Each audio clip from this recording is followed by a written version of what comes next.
നമസ്കാരം. നാരായണീയത്തിന്റെ പുതിയൊരു അധ്യായത്തിലേക്ക് എല്ലാവർക്കും സ്വാഗതം. ഇന്ന് നമ്മൾ സംസാരിക്കാൻ പോകുന്നത് വളരെ ആഴത്തിലുള്ള അഹങ്കാരത്തിന്റെയും അതിനെ വെല്ലുന്ന ഭക്തിയുടെയും ഒരു പ്രധാനപ്പെട്ട കഥയെക്കുറിച്ചാണ്.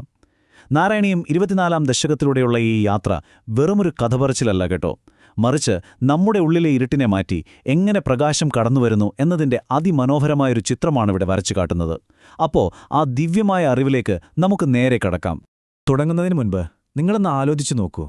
പ്രപഞ്ചത്തിലെ ഏറ്റവും വലിയ അഹങ്കാരിയായ ഒരു അസുരൻ എങ്ങനെയാണ് ലോകം കണ്ട ഏറ്റവും വലിയ ഭക്തന്റെ അച്ഛനാവുന്നത്? കേൾക്കുമ്പോൾ തന്നെ ഒരു കൗതുകം തോന്നുന്നില്ലേ? തികച്ചും വിപരീതമായ രണ്ട് ധ്രുവങ്ങൾ ഒരേ കുടുംബത്തിൽ. ഈ ഒരു അത്ഭുതകരമായ മാറ്റം എങ്ങനെയാണ് സംഭവിച്ചത് എന്ന് മനസ്സിലാക്കാൻ സാക്ഷാൽ മേൽപ്പത്തൂർ നാരായണ ഭട്ടതിരിപ്പാടിന്റെ വരികളിലൂടെ തന്നെ നമുക്കൊന്ന് സഞ്ചരിക്കാം. ദശകം 24, ശ്ലോകം 1. ഹിരണ്യാക്ഷേ പോത്രിപ്രവര വപുഷ ദേവഭവതാഹതേ ശോകക്രോധഗ്ലപിതധൃതിരേതസ്യ ഹഹജ ഹിരണ്യപ്രാരംഭഃ കശിപുരമരാരാദി സദസി പ്രതിജ്ഞമാതേനെ തവ കില വഥാർത്ഥം മധുരിപോ. കഴിഞ്ഞ ഭാഗത്ത് നമ്മൾ കണ്ടതാണല്ലോ വരാഹമൂർത്തിയായി വന്ന ഭഗവാൻ വിഷ്ണു ഹിരണ്യാക്ഷനെ വധിക്കുന്നത്.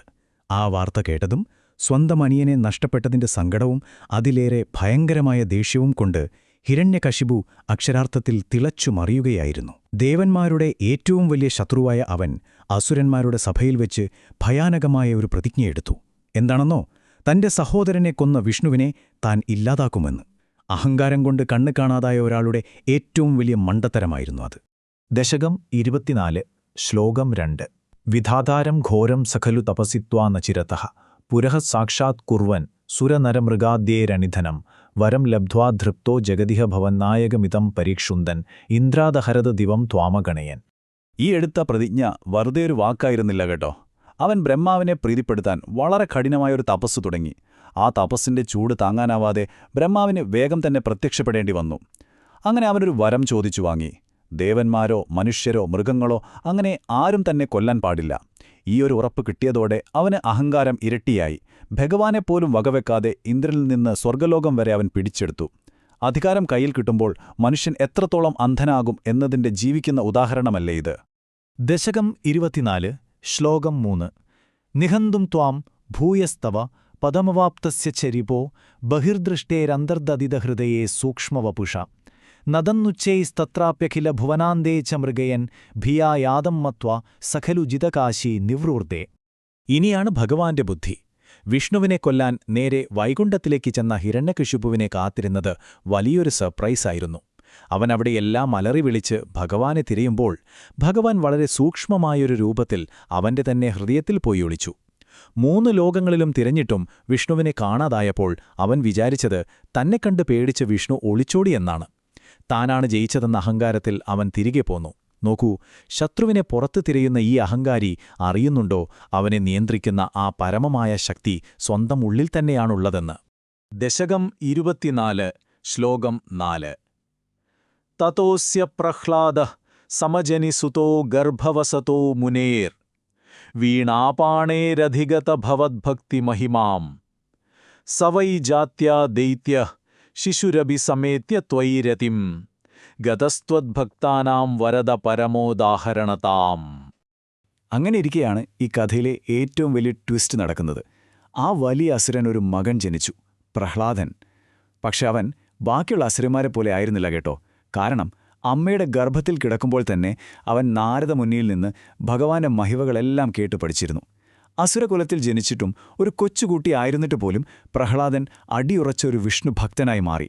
നമ്മൾ എവിടെ ജനിക്കുന്നു എന്നതിലല്ല കാര്യം, മറിച്ച് എന്ത് നല്ല കാര്യങ്ങൾ കേൾക്കുന്നു എന്നതിലാണ് എന്ന് ഇത് വളരെ വ്യക്തമായി കാണിച്ചു തരുന്നുണ്ട്. നമുക്കിവിടെ വളരെ രസകരമായൊരു കാര്യം ശ്രദ്ധിക്കാം.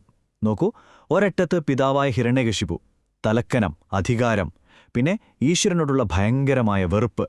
മറ്റൊരറ്റത്ത് മകൻ പ്രഹ്ലാദനാകട്ടെ, കളങ്കമില്ലാത്ത ഭക്തിയും വിനയവും മാത്രം നിറഞ്ഞ പ്രകൃതം. ലോകത്തിലെ ഏറ്റവും ക്രൂരനായ അസുരന്റെ വീട്ടിൽ തന്നെ ഏറ്റവും ഉത്തമനായ ഭക്തൻ വളർന്നുവരുന്നു.